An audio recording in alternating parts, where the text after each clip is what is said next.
We are back. This is the Parsha podcast. My name is Yaakov Walby. I'm sitting in the Torch Center in Houston, Texas, and I'm very excited to dive deep with y'all into this week's Parsha, into Parshas Shelach. And I will give a periodic reminder, as I like to do, that if you are enjoying this podcast, it is quite likely that you'll enjoy some of my other shows. As you may or may not know, I am the proud and fortunate host of 6 different podcast shows, and you can actually find the links for all of them in the description of each one of the podcasts. So this is the Parsha podcast. We go through the Parsha each week. Now we're in year 8 of the Parsha podcast. But if you have yet to sample some of the other shows, there's never a better time than the summer to explore and to be a bit adventurous and to maybe try out some of the other shows. So the Parsha podcast, it's our favorite. I get that, but maybe try some of the other shows. You may find something very delightful and exciting and interesting for you to enjoy. And of course, if you have any questions, comments, or feedback, I always appreciate them. My email address is rabbiwalby@gmail.com. So once again, we have an incredibly action-packed Parsha Shelach. It begins with the nation under the impression that their entrance into the land is imminent. And Moshe sends 12 spies, 12 scouts to go on a reconnaissance mission. Go scout out the land of Israel, the land of Canaan, and report back with your findings. And these ostensibly righteous men, they reconnoiter the land for 40 days. And they return with a very scary and ominous report. And yes, they acknowledge that the land is flowing with milk and honey, but the people are strong and mighty and formidable, and the defenses are impregnable, and we won't be able to conquer it, they warn. And 2 of the spies, Joshua and Caleb, they argue, no, we of course will be able to conquer it. We have God on our side. We could carve up the Canaanites like they were helpless bread. But the nation, unfortunately, listens to the story of 10 of the 12 spies, and they sob, and they cry, and they wail, and they weep. And the Almighty is very disappointed with their lack of faith, and he threatens, I'm going to destroy the nation. We'll start off with you, just you, Moshe. And Moshe again intervenes, as he did with the sin of the golden calf. And the Almighty agrees to Moshe's intercession, but nevertheless, the people are punished. And for the 40-day journey that the spies undertook in the land, the nation is condemned to not enter the land of Canaan for 40 years. Only Joshua and Caleb will enter, but the entire adult population will die in the wilderness, be buried there, and their descendants will enter the land. In the aftermath of that, there were a small cohort of Jews that said, we're going to go nonetheless. But Moshe did not depart from the camp with them. He warned them against it. The ark remained in the camp, and unfortunately they were slaughtered. That's the beginning of the Parsha. It's the story of the spies, their report, and the aftermath. And then what follows is a curious string of laws and narratives. First, the nation is told that when they bring sacrifices, they should accompany the sacrifices with meal offerings and wine libations. And this seems a bit out of place, but Rashi and the Ramban tell us that this is a form of comfort. Even though they are condemned to linger in the wilderness for 40 years, this cherished prize that they were anticipating to enter the land and to conquer it, now they're losing it, but they're comforted by knowing that indeed the nation will enter. Then we read about the mitzvah of separating the challah dough and giving it to the Kohen. This is a sort of tithe. The first bunch of a dough is given to the Kohen. And then we read about the protocol for, by mistake, worshiping idols. What happens then? What are the sacrifices that an individual or the public offer in the event that they, by mistake, they worship idols?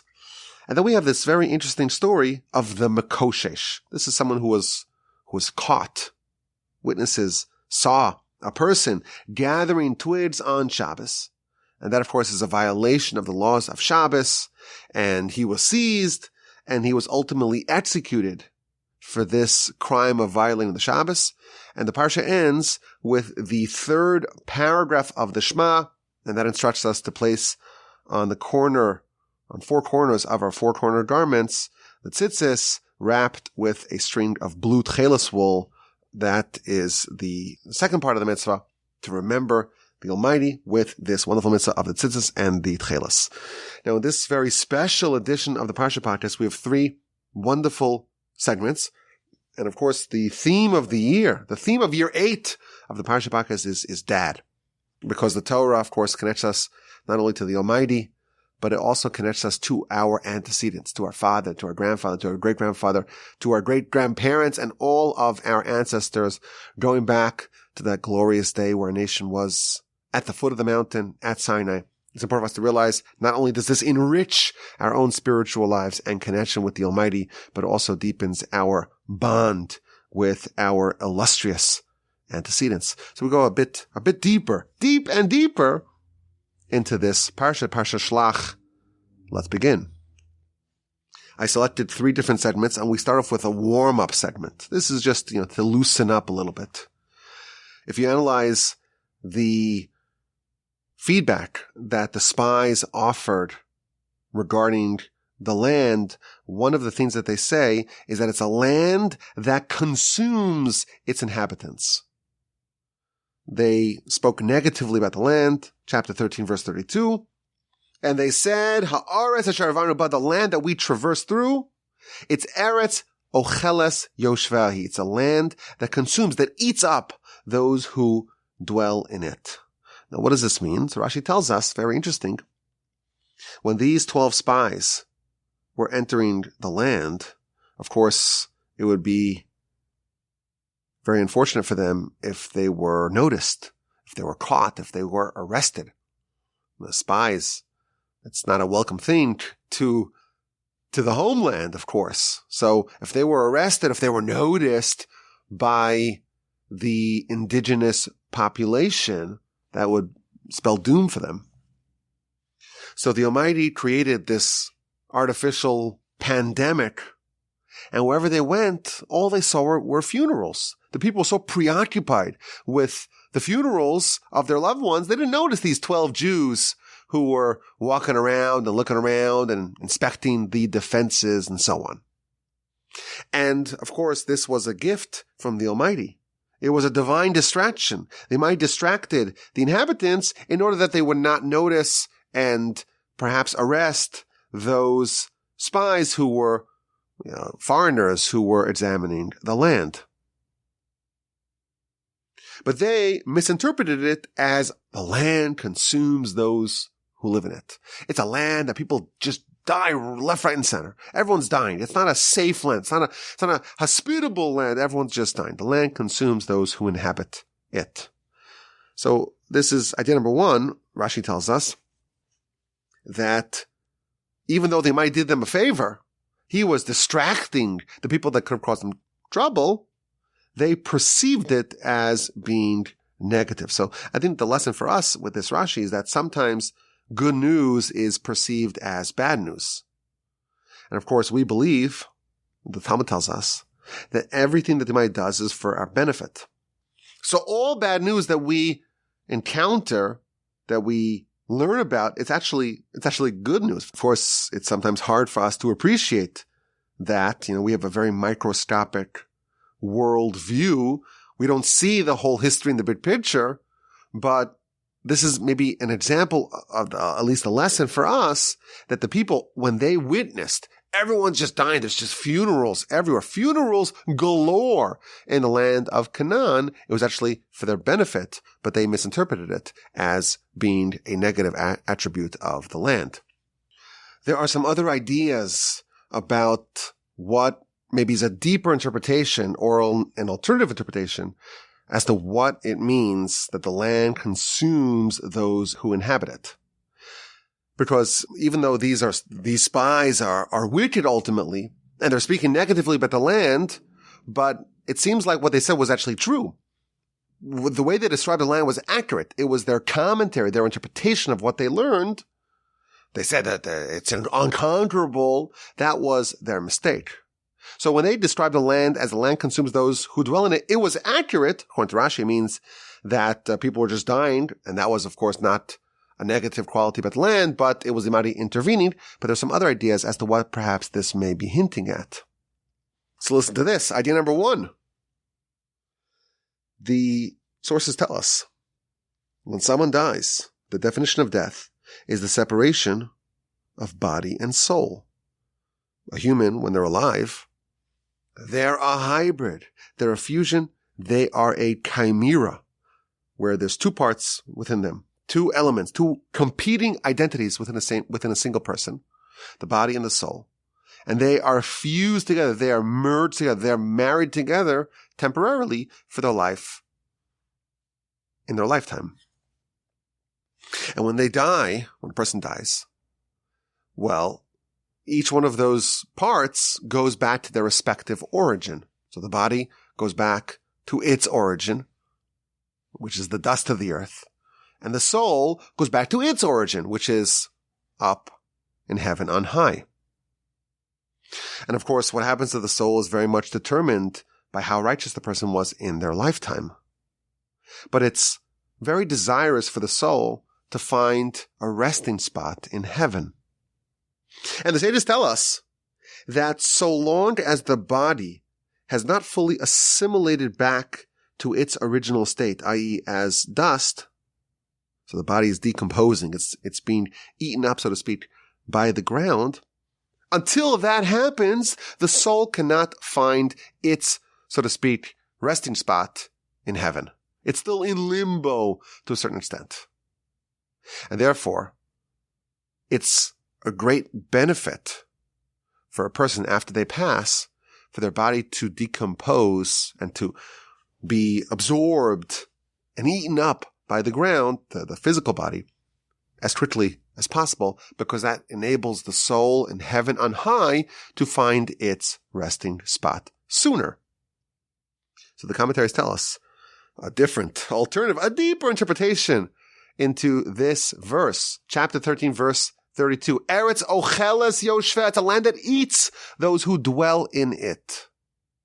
There's a quality in the land of Israel that it quickly consumes the bodies that are buried in it. It enables a person to swiftly shed their physicality, allow the body to be absorbed and integrated and assimilated into dust, and thereby facilitating that the soul in heaven finds its resting spot quicker. What an interesting idea. Maybe it's not so pleasant to think about. None of us like the thought of our body being gnawed at by the worms and the maggots and turning back into dust. That's an unpleasant thought for some of us to think about. But on a conceptual level, especially when we read the midrashic literature and the Kabbalistic literature that talk about the importance of the body going back to its source so that the soul can go back to its source, this is maybe hinted to in these words, the land of Israel. It's a desirous land to be buried in, and one of the reasons why perhaps is because it's an Eretz ocheles yoshveh. It's a land that very quickly eats up, chews up those who dwell in it, meaning the bodies. Idea number 1. The Hasidic masters say another idea. Eretz ocheles yoshveh, a land that consumes those who sit in it. Yoshveh means to sit or to dwell. Yoshev means to sit or to dwell. The Hasidic masters tell us that the land of Israel is intolerant to stagnation, to stasis. You want to sit?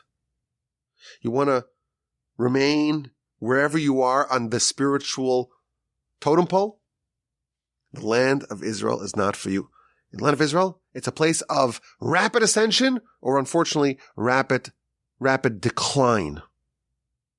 And maybe this is part of the message that the spies are conveying to the nation. It's a Eretz ocheles yoshveh. It's a land that consumes those who try to sit in it, who try to remain stagnant in it. You want to go to the land of Israel, you have to understand what that demands of a person. It demands that they are not sitting. They're not stagnant. They are in a constant upward trajectory and they're not staying put. Okay, that's the warm-up segment. Very nice ideas, some deeper and alternative interpretations as to what the verse means and what the spies meant, the scouts meant when they said Eretz Ochel Yisrael, land that consumes its inhabitants. But I want to focus on the end of the Parsha. Chapter 15, from verses 32 to the end of the Parsha, we have 10 verses that address the final two subjects. Number one, we have the episode of the Mekoshesh, the person who was executed for violating the Shabbos by collecting twigs or wood. And the 5 final verses about the mitzvah of tzitzis. So it tells us the Jewish people were in the Midbar, they were in the wilderness, and they find a man who is gathering twigs on Shabbos, and they arrest him, and they bring him to Moshe, and they don't know what to do with him. They know that violation of Shabbos is a executable offense. It's a capital crime, but they don't know exactly how to process him. And they're told, the Almighty tells Moshe, this person must be executed by stoning, because they violated the Shabbos, and the proper way to treat them when it's done, when the crime is done with witnesses and warning and so on, all the criteria for capital crime have been met. It's time for the person to be executed, and indeed the person was executed. This is the second person who was executed for capital crime in the wilderness. The first was the blasphemer at the end of Parshas Emor in the book of Leviticus. The person is gathering wood on Shabbos, the witnesses warn him, they seize him, and the person is executed. That's the penultimate section of the Parsha. And the 5 final verses, very famous verses, this is the third and final paragraph of the Shema. We say it twice a day, once in the morning and once at night. The Almighty tells Moshe, Daber el b'nei Yisrael, speak to the children of Israel. They should put tzitzis on the corners of their garments, and on the tzitzis they should wrap a string of techelis, which is a special blue dyed wool. And that should be their tzitzis. And they should see it and remember all the mitzvahs of Hashem. And they should do them. They should perform the mitzvahs. And they should not deviate after their hearts or after their eyes. And they should remember and perform all the mitzvahs. And they shall be holy to Hashem their God. I am Hashem their God. I took you out of the land of Egypt to be for you as a God. Ani Hashem Elokechem. I am Hashem your God. Let's analyze this end of the Parsha. The commentaries all asked about the juxtaposition of the final components of the Parsha. Seems like maybe it's a bit of an inelegant segue. We have the various laws about sacrifices, the libations and the meal offerings, and we have the law of challah. You got to separate a bit of the dough for the kohen. And then we have the protocol of idolatry. The individual, the public, commit idolatry by mistake. And then we have the narrative of the person violating Shabbos being executed for it. And the final section about tzitzis.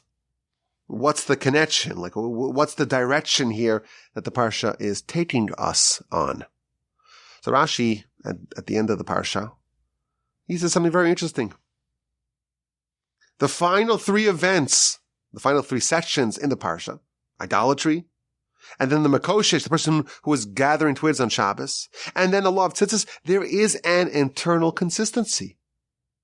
Because all these 3 things, idolatry, and Mekoshesh, the person who violated the Shabbos, and the tzitzis, these are 3 examples of mitzvos that are equal to the rest of the Torah combined. Idolatry and the repudiation of idolatry, that's a mitzvah that we're told, is equal to all 613 put together. And Shabbos, that's another example of a mitzvah that's equal to the whole Torah. And then tzitzis, that's a third example. And thus there is a certain consistency between the 3 final sections of the Parsha.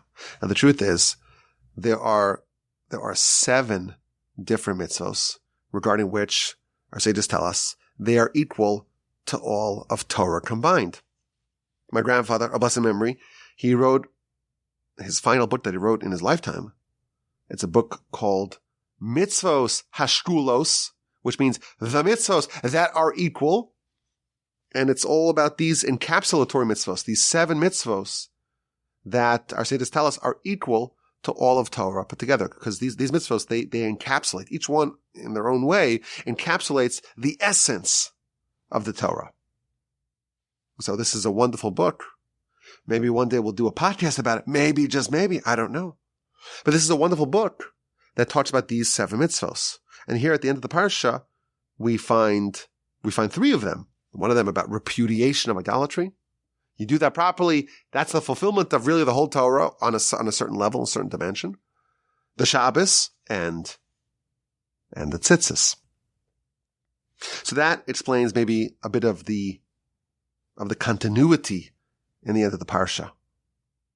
But this year I saw an incredible midrash. A game-changing comment in the midrash. The midrash documents a conversation, a dialogue that happened between the Almighty and Moshe. The Jewish people, they're in the wilderness, and they find someone gathering twigs on Shabbos in flagrant violation of the laws of Shabbos. And the Almighty tells Moshe, or asks Moshe, why did this person violate the Shabbos?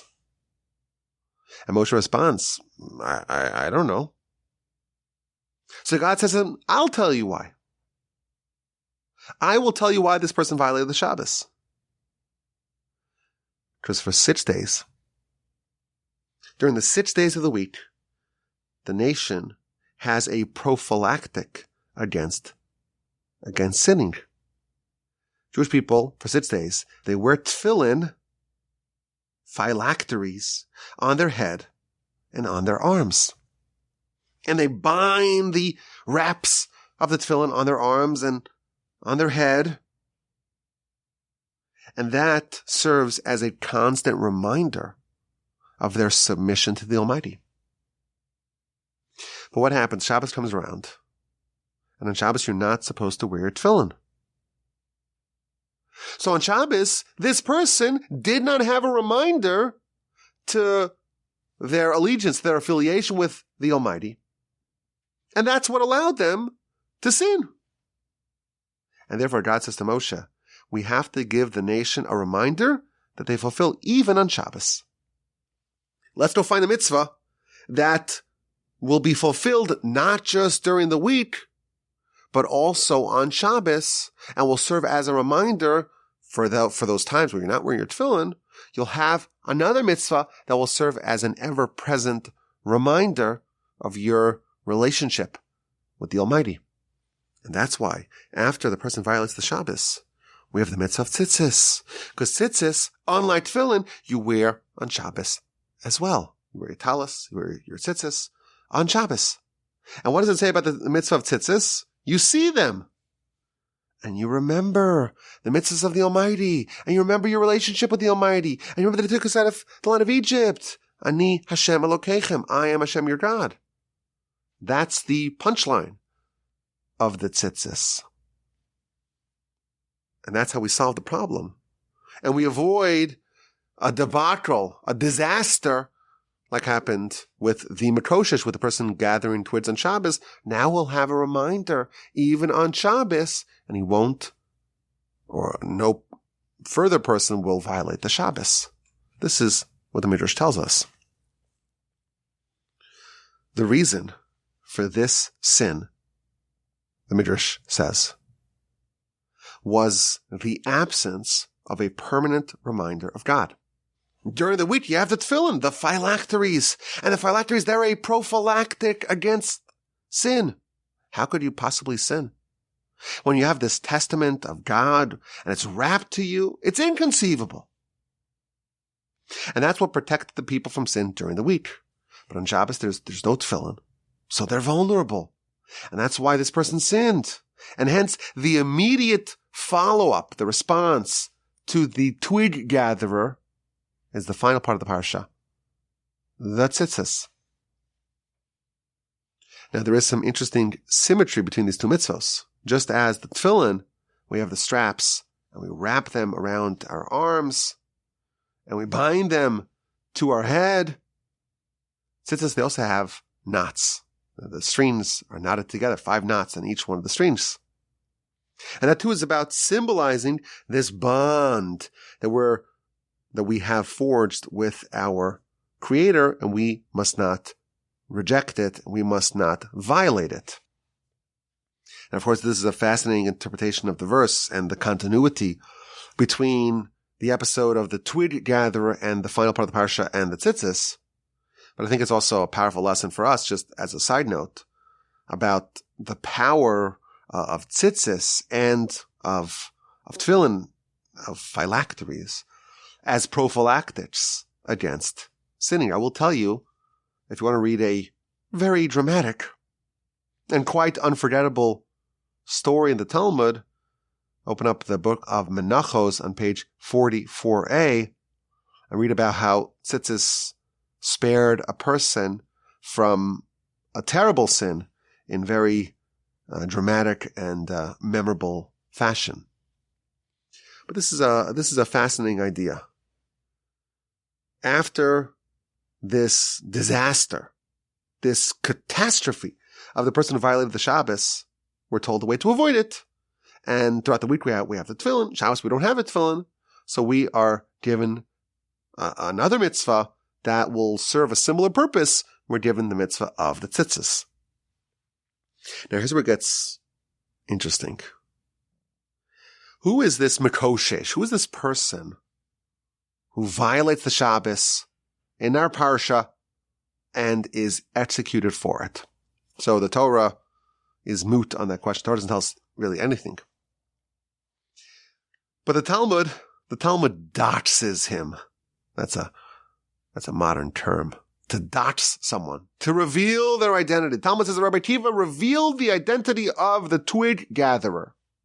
His name is Tzlafchad. Tzlafchad.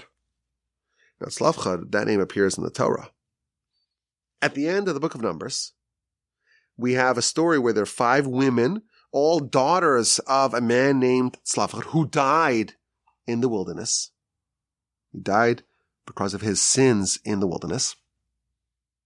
And they're trying to claim their father's ancestral lands. He has no sons. He has just daughters. What happens? The father dies, leaves no sons. Who inherits the ancestral lands? And the 5 daughters of Tzlafchad come to Moshe, and ultimately it's determined, the Almighty tells Moshe that in the event that a man has no sons, his ancestral lands go to his daughters. And the subjects of that interaction are the daughters of Tzlafchad.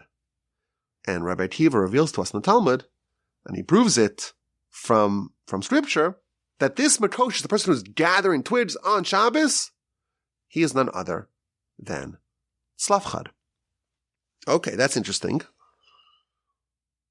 But there's more.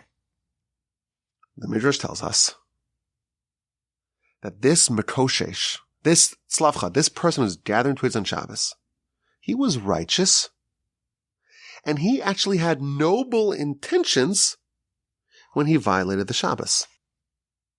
What happened in the beginning of our Parsha? Jewish people were about to enter the land, and they just did some due diligence. They sent in some spies just to find out where the vulnerabilities are, to where the defenses are.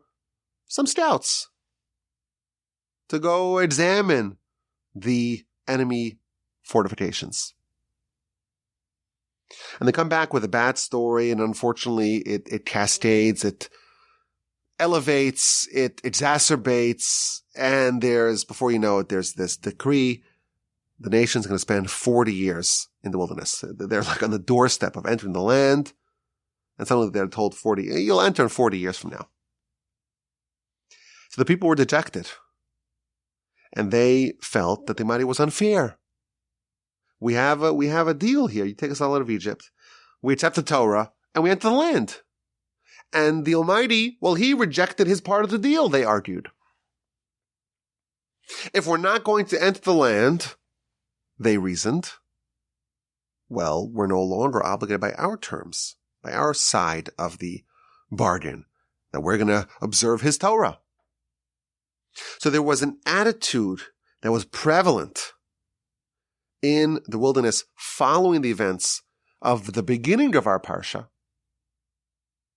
there was an attitude of maybe we no longer are obligated by the mitzvos, they're no longer binding.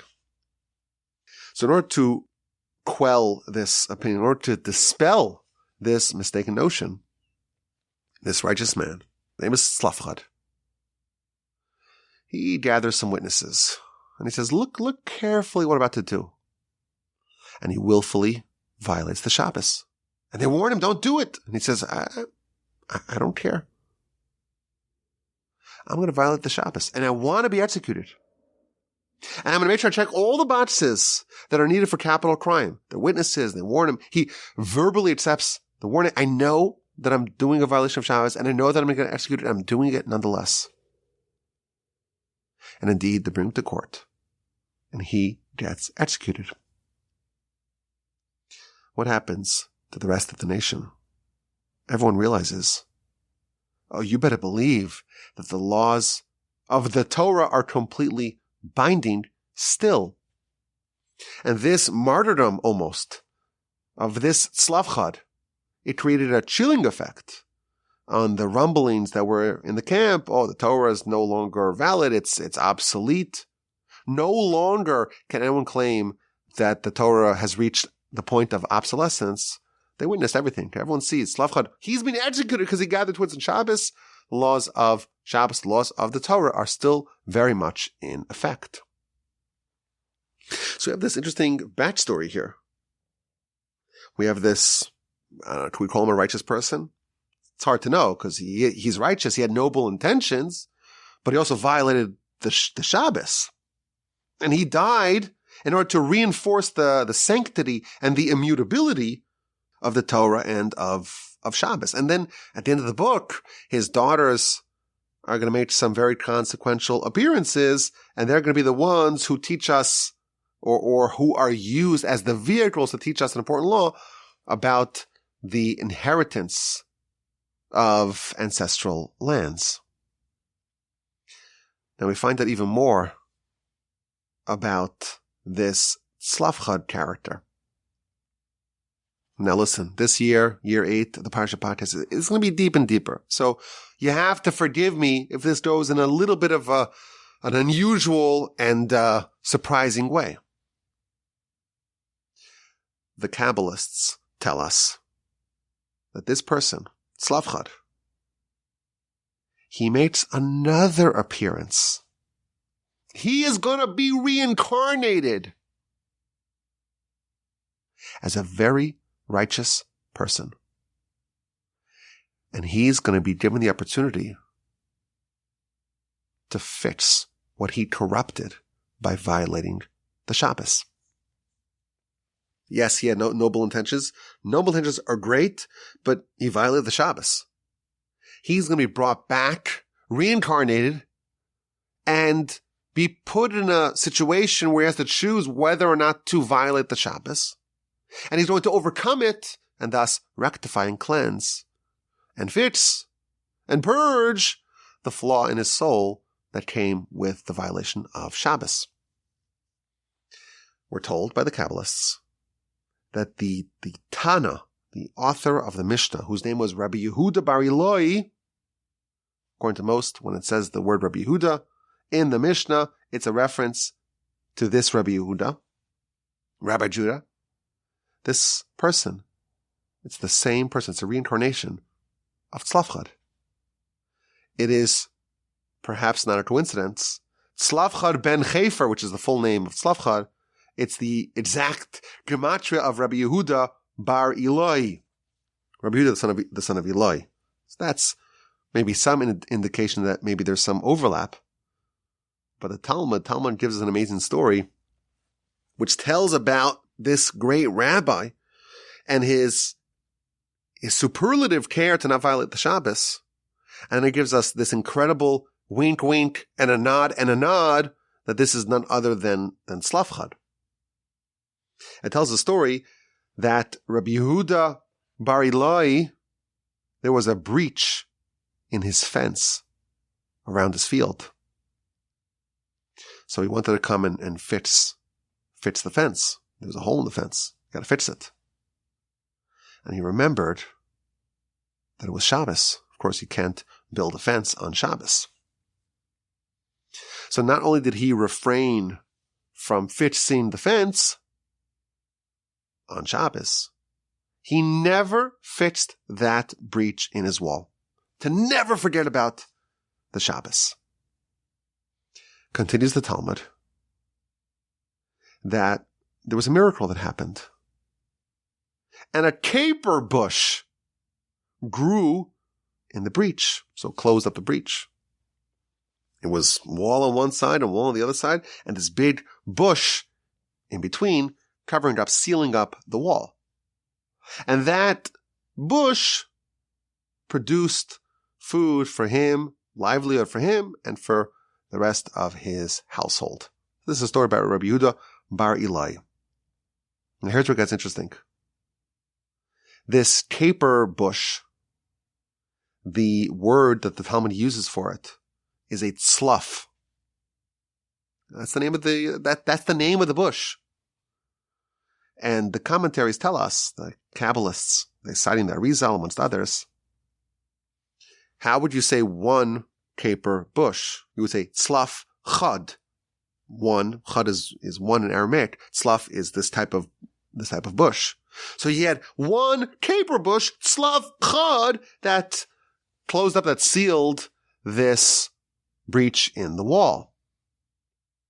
So that's the wink wink, that he was extra careful, extra scrupulous in the laws of Shabbos in his second go-round. And he permanently refrained from fixing the breach in the wall. And then the Kabbalists add that this was his livelihood. Talmud says this is his livelihood, meaning in the eyes of the Talmud, it's not just like, oh, this is how he made money. This is what he paid taxes. This was his W-2. It's not what it's saying. It's saying that his spiritual livelihood was from this act. Because we're all here with a requirement to do something. We're all here on a mission. We're all here to upgrade our soul in some way or another, to fix what we need to fix. And that's our livelihood. And the soul of Tzlavchad, the soul of Rabbi Yehuda bar Ilai, it needed to elevate the Shabbos. And by doing this, he elevated the Shabbos. And therefore this act was his spiritual livelihood from then on out. And then there's another story. Again, Rabbi Yehuda bar Ilai, this is in Shabbos 25b. It describes his meticulous reverence for the Shabbos.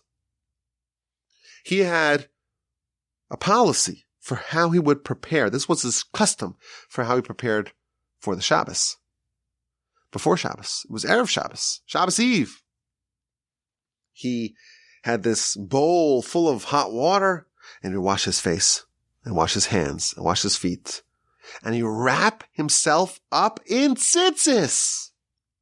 And he would sit and wait in anticipation for the Shabbos. This is a description of someone who has this superlative honoring of Shabbos and reverence for Shabbos. But I find it fascinating. The Talmud spells out that he sat in tzitzis. And again, we see this juxtaposition of the Parshios. Tzitzis, that is told us in our Parsha, in the aftermath of the sin of Tzlavchad, the aftermath of the sin of the person who's gathering twigs.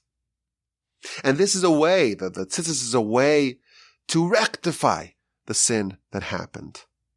And it's no coincidence, perhaps, that this person in his second go-round, when he prepares for Shabbos, he's going to don the special garments, the special tzitzis, in preparation for Shabbos, and thereby fulfilling what he needed to do in his second lifetime and rectifying the sin that's featured in our Parsha. Yes, it was done with noble intentions, but it was a sin nonetheless, and he got a second opportunity, a second crack at it, and he rectified and atoned for what he had broken. And I think it's a heartwarming story to see that he was able to repent and actualize his intentions. He wanted to stand up for the honor of Shabbos, and he managed to do that and to rectify in the second go-round. But I want to stress If you look at the beginning of this narrative in our Parsha, chapter 15, verse 32, the verse says, Jewish people were in the wilderness and they found a man who was gathering twigs on Shabbos. And Rashi in his commentary, he says that this is a disgrace for the Jewish people because they only observed the first Shabbos in the wilderness, and in the second Shabbos in the wilderness, this person came and violated the Shabbos. And there's a bit of a frightening observation. Jewish people kept the first Shabbos in the wilderness.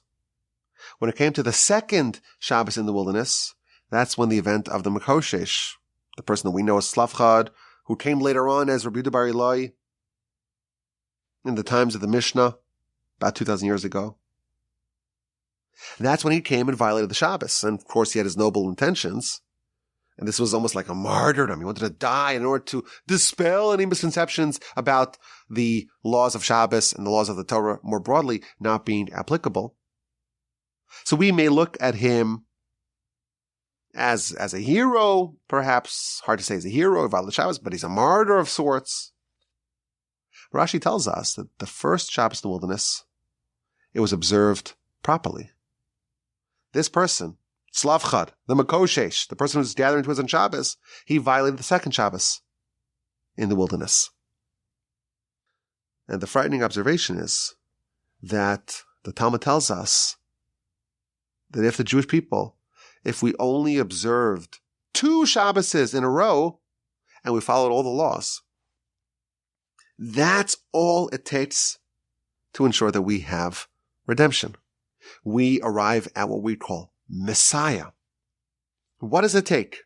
The whole nation observing 2 Shabboses consecutively. That's all it takes. And here Rashi tells us that as a result of this Slavchad, of this person's violation of the Shabbos, they only kept 1 Shabbos in the wilderness, not the second. It's implied from this that had Slavchad, or whatever you want to call him, the person who violated the Shabbos, had he not done it, the nation would have secured 2 weeks in a row with no violation of the Shabbos, and they would have transitioned to the next epoch of history. They would have arrived at the universe of a Messiah of redemption, and all of our nation's sufferings for the last 3,300 or so years, it all could have been avoided. And yes, he had noble intentions, but think about what he wrought with this noble intentions. Everyone knows what they say about noble intentions, right? We have to heed and hearken to the Almighty and not be too clever or too cute like he was, because after all, if he had just avoided doing what he did, and yes, he has calculations, but those were his calculations. That was not the will of the Almighty. And that is a terrible shame and very unfortunate. Of course, it's a lesson for us. Sometimes we have all these clever ideas and clever notions and creative reasons why we should do something which is in violation of the will of Hashem, and that's not what we're supposed to do. Listen, he's a special person. He's righteous. He has a legacy in the Torah, and certainly once you open up the Kabbalistic literature, you find very nice things about him. He is righteous, and he was noble, and his intentions were completely pure. But still, he violated the Shabbos, and that is unconscionable. Let's get to segment number 3. We have tzitzis. I'm sitting here in the Torch Center, and I have a custom to wear my tzitzis outside. I'm holding them in my hands. And my tzitzis, I could see them whenever I look down, I could see them dangling, these fringes. And I'm fortunate enough to also have the tchelas as well. I got the white strings, and I got the blue strings as well, in fulfillment of this mitzvah. Some people today who only wear white strings because they're not convinced that the blue strings are either real. There's a whole story behind it. Most of y'all know the story. It was rediscovered, and some people have some quibbles with it. But this is a mitzvah that we read about every day, multiple times. It's in our Parsha. We have tzitzis. What a beautiful mitzvah. And now we also learned how tzitzis is a prophylactic against sinning. It's like the tefillin that we wear all the time. It used to be people wore tefillin all day. Now most people wear tefillin just in the morning, just by the morning prayers. You wear tzitzis the whole day, even sometimes into the night, even though it's not obligatory to wear tzitzis at night. We have this incredible opportunity, this incredible force to remember the Almighty at all times. We got the white streams and we have the blue streams. And the commentaries tell us that the special blue string, the tcheles string, it's full of all sorts of insights and meaning and lessons and symbolism. For example, we like to cite the Sefer HaChinuch, which is a book that goes through the 630 mitzvos in the order in which they appear in the Torah. And he says something very beautiful about the tzitzis. We have the white strings, and that is symbolic of the body. And we have the blue strings, the tcheles strings, and that symbolizes the soul. Because the blue, the Talmud tells us, it's the color of the sea, and the sea is the color of the heavens, and the heavens remind us of the holiest parts of the heavens, and that's where our soul comes from. And thus, we have this duality on our tzitzis, on the strings. We've got the white strings, that's the body, and wrapped around them is the blue strings. And that's to remind us that we have to make sure that we bind and tie the blue strings on top of the white ones, because we have the body and the soul, and those two are competing for primacy within a person. And we take the blue strings and we wrap them around the white strings to indicate that the soul, which is symbolized by the blue strings, it is superior and it is dominant. That's one idea. But the Talmud that he cites, it's a very fascinating teaching in the Talmud. The Book of Sota, on page 17a, why do we have this special color on our tzitzis? Why do we have this tcheles, this blue string on our tzitzis? Why are some of the strings dye blue? So the Talmud tells us, because this color is similar to the sea, and the sea is similar to the heaven, the firmament. And the heavens, well, that's similar, on some level, to the throne of God. And that's when you see the tzitzis. The verse tells us, you see it. You're supposed to remember God. How do you remember God? Well, you see the blue string. And blue, well, what else is blue? The ocean is blue. Oh, the ocean's blue. Well, what else is similar to the ocean? What's the heavens? The heavens, they're blue. Oh, I'm thinking about the heavens. I'm going to think about the heavenly throne. And that's how I remember God. That's what the Talmud tells us. And the commentaries all puzzle over this. It seems like there's a bit of a circuitous route. The blue string doesn't remind you of God, but it reminds you of the sea. And when you think of the sea, maybe remember the heaven. And you think of the heaven, that's maybe a good time to think about the throne of God. The Midrash has an even more elaborate journey. It says that the tcheles, it reminds you of weeds, which reminds you of the sea, which reminds you of the heaven, or the firmament, and that reminds you of rainbows, that reminds you of the clouds, that reminds you of the throne, and finally, it reminds you of the honor of God. Again, it's a very unusual story, a multi-stationed elevation, so to speak, from us looking at our tzitzis, looking at the tcheles, the blue string in our tzitzis, and remembering God. So one idea that the commentaries tell us is that the Talmud does not advise us to say, oh, look at your blue string and remember God. That's not what it says. Because you don't just leap from your tzitzis, from your tcheles, the blue string in the tzitzis, you don't just leap directly to God. You have to do things in a proper order. We think of our ascent, our spiritual ascent like that of ascending a ladder. Jacob has the dream and he sees the angels ascending the ladder and descending the ladder. That is emblematic of how we're supposed to ascend our way to heaven. You go one step at a time, one rung at a time. So you don't just leap directly from the tcheles to God. You can take one step up, one step up, one step up, and eventually you'll arrive at the zenith. I want to expand on this idea. I've been asked a few times in my career as a rabbi. You get all sorts of questions. Of course, you can email me, rabbi@warbenjamin.com, if you have a question that you'd like to pose. One of the questions that I get is, how do you make the tchelas? How do you make the blue dye that we use to make the blue strings in our tzitzis? You take a chilazon. A chilazon is a type of animal. It's a shelled animal. It's a mollusk. It's a snail. And you break it open and you take the special membrane and use that to make the dye via the chemical process. But this animal is a non-kosher animal. So I've received this question a few times. It's a sharp question. Why does the Almighty tell us to take a non-kosher animal to use to make the tchelas? Make the tchelas, which is part of our tzitzis. In the temple, of course, we remember the tabernacle, the temple. Parts of the temple were made out of tchelas wool. Part of the vestments of the high priest were made out of this tchelas wool. Use a non-kosher animal? It seems so strange. And whenever I get this question, I never really had a good answer. So, they teach you in rabbi school, find a way to deflect it.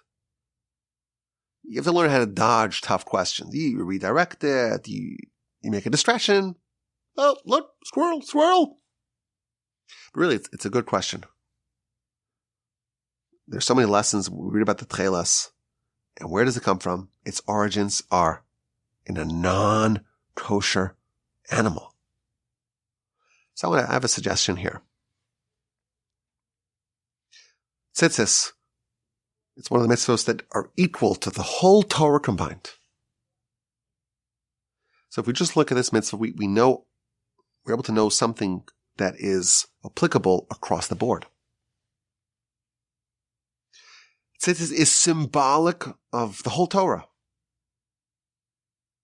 We see the tzitzis, we remember God and all the mitzvos of God. So it's an idea. I wrote about it in my book. I'm sure all of y'all have read my book already. I'm sure. So this is just a review. The Midrash tells us that the tzitzis are supposed to remind us of God, but really of the objective of all of Torah and mitzvos. And it gives us a parable, a story. There was a sailor who was on the ship, and he got thrown into the water. And there was a raging storm, and he was going to drown. And the captain of the ship took a lifeline and threw the string to the flailing sailor down below. And the sailor holds on to the string, and the captain tells the sailor, don't let go of the string. If you let go, you're going to be lost forever. But if you hold on to it tight, I will pull you up back to the safety and the security of the ship deck. Now in this analogy, the captain is God, and the sailor is the soul, and the water, the raging waters that are threatening to engulf the soul, well, that's this world, that's the body. The soul is so pure, it's so elevated, so precious, so holy, but it's thrown into a world, into a body that can jeopardize it, that can threaten its well-being, that can imperil it. How does the soul ensure it will survive? How does the soul ensure that it will return to its origin safely to join the captain on the ship deck? The way it does it is via the lifeline, via the string, via the mitzvos. The string, the tzitzis. It's symbolic of the role of all the mitzvos. What's the goal of mitzvos? To pull the soul away from danger and towards the safety and to the security of the ship deck, of proximity with God. That's the tzitzis. It's this path of ascension away from the danger, from the worst depths to the absolute greatest heights. Where does it start? Where does this journey start? The sailor is overboard. and is drowning and will die. It will die. The sailor is being consumed by the water. The soul is being swallowed up by all the forces that want to destroy it. And at that point, grabbing onto the tzitzis can provide salvation. Perhaps we can suggest the tzitzis, that's the string. But part of this package is the blue, the tcheles. And where does that come from? It comes from a non-kosher animal. And just as tzitzis symbolizes this idea of being pulled up to God, tcheles is another version of that. It's the blue, which reminds us of the sea, which reminds us of the heaven, which reminds us of the throne of glory. The same idea, starting from down below and ascending all the way up to the Almighty. And it's made from something non-kosher. And the lesson is, even if something is so corrupt, so seemingly unsalvageable, so impure, so non-kosher, that's the starting point. Tzitzis still applies to that person, to that thing. There's still a way for that situation to go all the way back to God. The starting point does not have to be kosher. The starting point could be non-kosher. And it's still possible for this process, for this salvation of the tzitzis, of the mitzvos, to restore the soul back to its safety, to its security, to its proximity to the captain on the ship deck. Tcheles to be the beginning of the journey. And it can start in the absolute pits. Notwithstanding its non-kosher origin, it can ascend to close proximity to God. Now we had mentioned that the tcheles wool is used in the tabernacle. And it's also used in the garments and the vestments of the Kohen Gadol, of the high priest. There was one of the vestments of the high priest that was made exclusively of this material, of this blue wool, blue dyed wool dyed with tcheles. And that is the me'il. The me'il is one of the garments, one of the 8 garments of the high priest. It's the robe. And it's an all blue wool robe. On the bottom, it had golden bells with ringers inside them, alongside pomegranates made out of wool. And they were side by side, and whenever the high priest walked, they banged into each other and it made a ringing sound.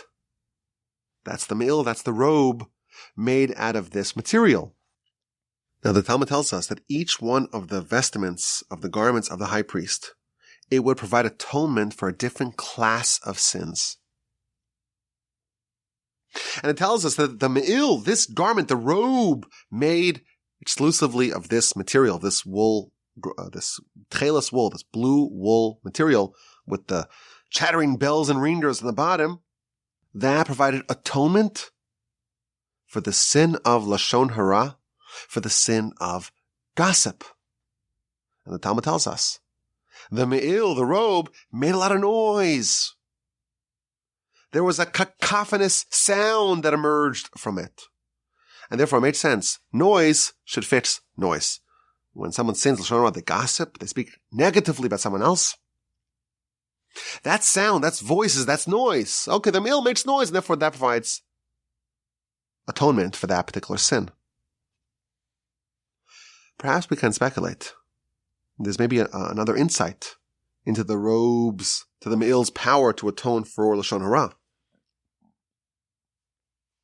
What is the cause of lashon hara? Why would someone speak negatively, would speak evil about another person? The sin of lashon hara, the sin of gossip, is to focus on someone's flaws. You find someone, they have bad character, they're a sketchy person, they have flaws, and you share that.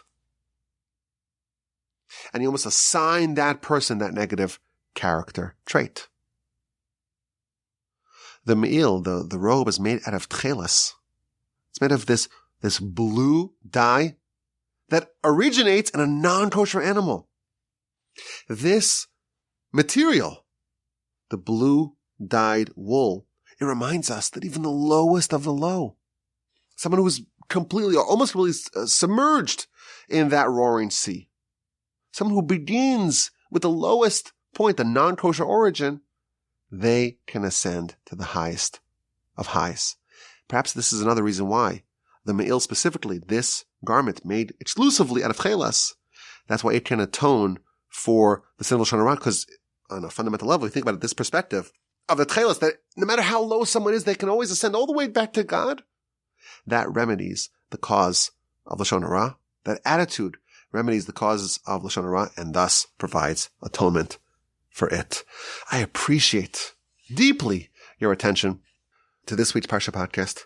Again, I'm sitting by myself in the Torch Center here in Houston, Texas, but I know that you're listening and I appreciate that you listened all the way to the end. I always say that most people, they stop listening halfway through, but then I get angry emails, rabbi.com. No, I listened all the way to the end. That's my point. You listened to the end, but maybe someone else didn't. But I know if you're listening right now, you definitely listened all the way to the end, and I appreciate that.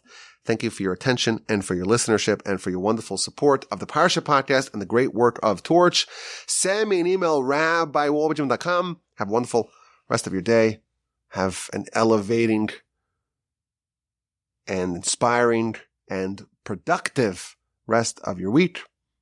And have a sensational, uplifting, powerful, and invigorating Shabbos upcoming.